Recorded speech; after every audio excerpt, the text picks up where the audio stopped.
Ayan, si Sis Joy, mabait daw, kaya lahat ng pagsubok is nandoon ay binibigay ng Panginoon na everything good or bad, there is a purpose na pinagkakaloob sa atin ng Panginoon.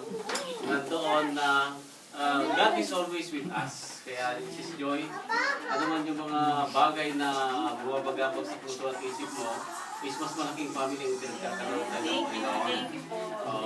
At huwag kang makakalimot na pag dumating yung pinaka-end ng hope ng patience at saka ng hope mo is nandoon na tataluhin ka ng Panginoon.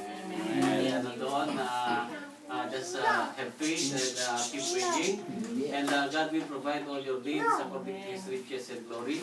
At nandoon na hindi kayo pababayaan ng Panginoon. At yung baby mo is yan ang magpapayaman sa inyo. Ang prophecy niya na yan. At nandoon na God is always good all the time. Oh, Noel. Pastor Noel na. Noel lang. Sige na. Si Pastor Noel. Ano naman? Husband na. Meron ka ba kanto?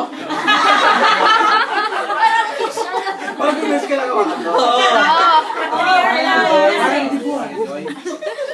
Ikaw tandaan, Jeremiah 29:11, for all the plans I have for you, declares the Lord, plans to prosper and not to harm you, plans to give you hope in the future. Tunay nga mabuti ang Panginoon at ang plano niya sa ating lahat, hindi lang sa ating po lahat ay pagpalain tayo. At ito po yung prayers natin sa isa't isa, no, na ang Panginoon, sabi niya, I never leave you, I never forsake you, dahil papabayaan din iwan. Ang message ko sa magiging sayo at sa magiging baby niyo, prosperity, good health, at saka yung normal delivery. God bless.